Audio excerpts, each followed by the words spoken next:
Hello fellow educators, I am Teacher Nan and welcome back to my channel.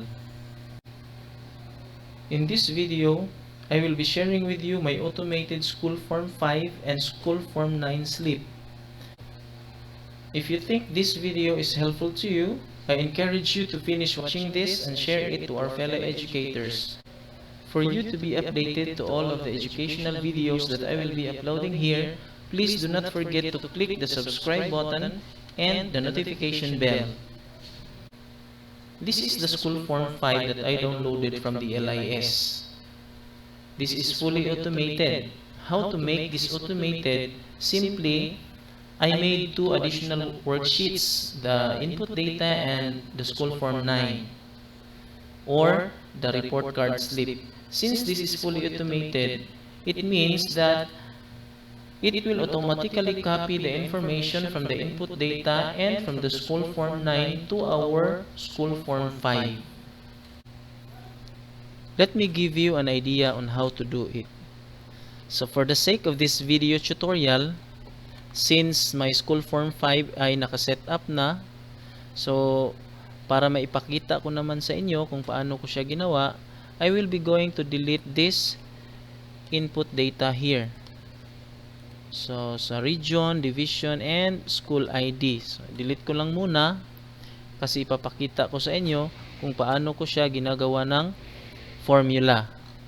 As well as the LRN of the first learner, second learner, first their names, their general average, as well as the action taken. So since wala na, so now we will proceed to our input data. This is the input data. And since in our School Form 5 ay binura natin the information of the first and second learner, kaya dito din sa ating input data, we will be going to delete their information. Delete natin as well as this one. So that maipakita ko naman sa inyo kung paano ko ginawa ang formula that will automatically copy the information from our input data going to our School Form 5. So tapos na nating ma-delete. So now we will be going to set up our School Form 9. This is my School Form 9 or Progress Report Card slip. Pwede nyo po siyang i-edit to change your own school logo. This one and this one. You can put the name of the learner here, the learner's LRN, and as you can see in this area, ay automatic po siyang magka-calculate as well as the general average. Automatic yan. So, let's go down. Nilagyan ko na rin siya ng learning modality from quarter 1 up to quarter 4 and the name of the teacher advisor. And if you wish to have this one printed, nakaset up na siya sa A4 size bond paper. So good thing about this one, once you print this one, you can give it to our students if you still don't have the report card or the School Form 9. And if you have the School Form 9, you can print this one, copy mo na lang yung mga data na nandito. So for the sake of this video, B1, I will change it to my name na lang.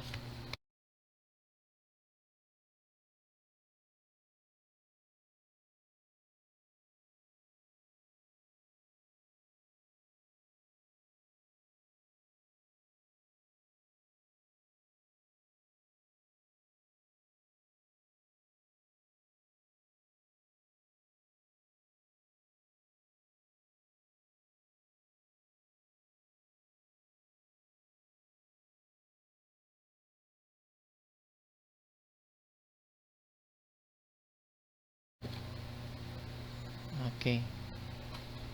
Now, we are going to go back to our input data. Kasi gagawa tayo ng formula so that the information here will automatically copy to our input data or automatically reflect to our input data. So let's proceed now to our input data.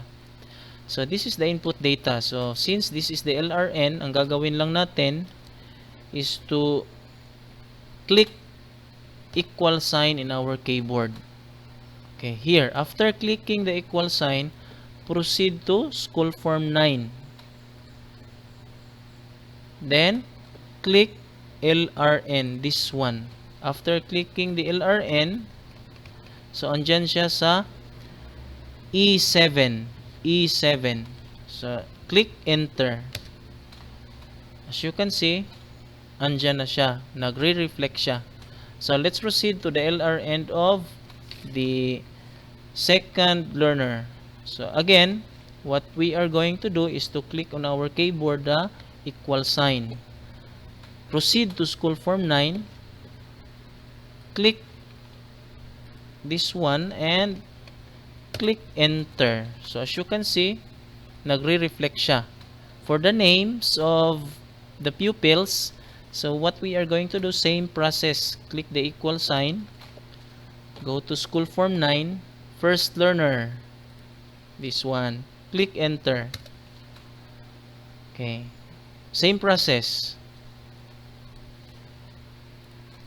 Click enter. Okay. For the general average, click the equal sign. Same process. Go to school form 9. General average, first learner. Enter. For the second learner,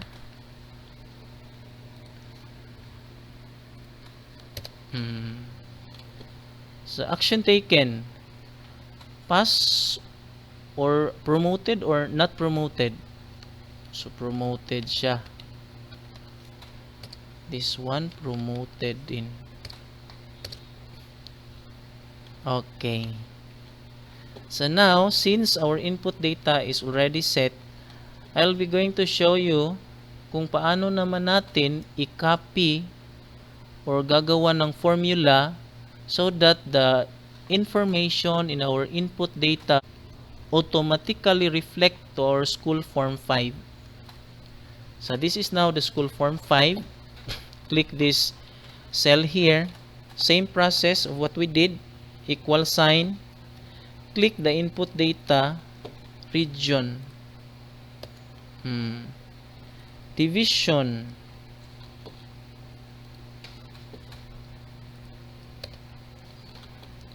School ID.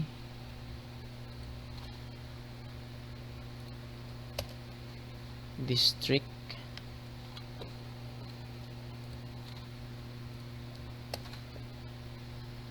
Okay.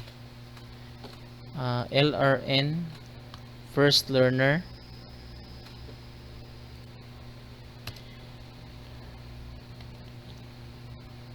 Second learner.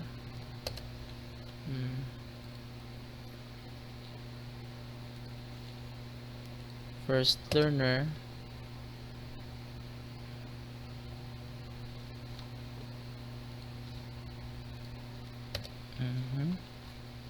General average.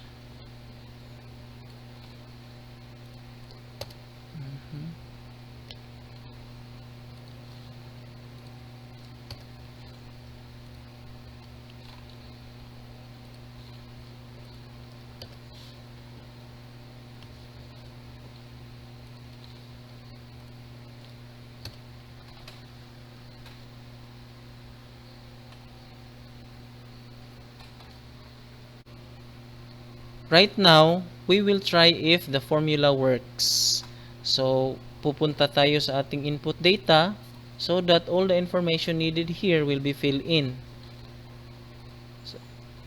So we'll have the region, division, district, school ID. Mine is this one. The school year 2020 2021. The curriculum, let's assume Beck.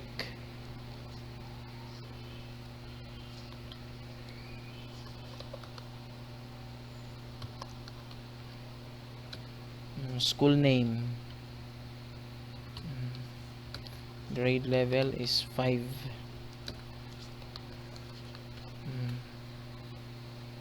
So let's assume number of male promoted is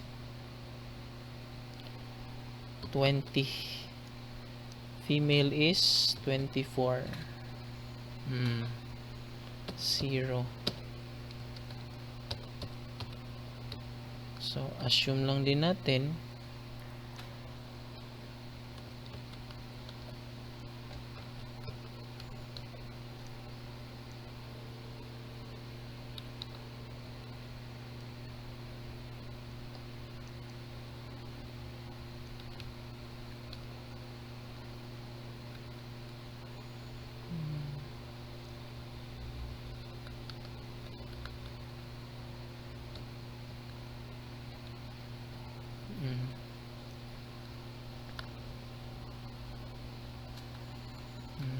let's go up. So let's go to our school form 9.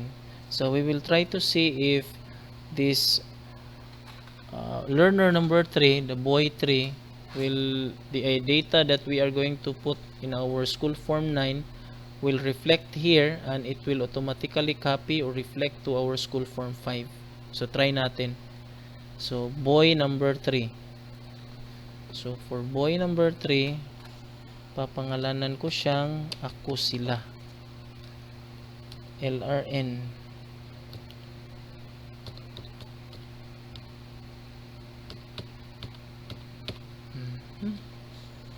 Okay. Enter. So titingnan natin. Meron siya.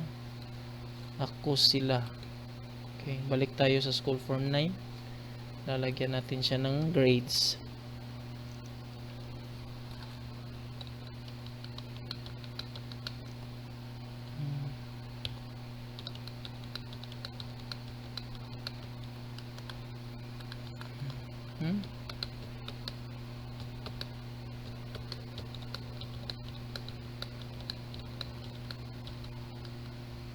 Okay.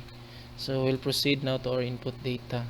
So since 86 siya, so siya ay promoted din.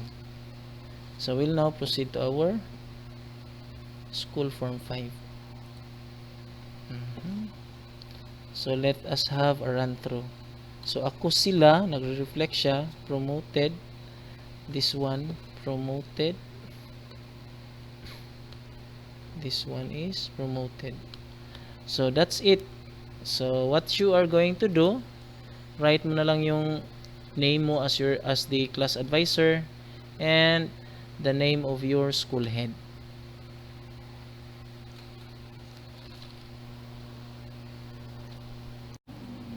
Thank you so much. I'm very honored. Should you wish to have a copy of this, please comment your email ad in the comment section. Thank you for watching. See you again in our next video tutorial.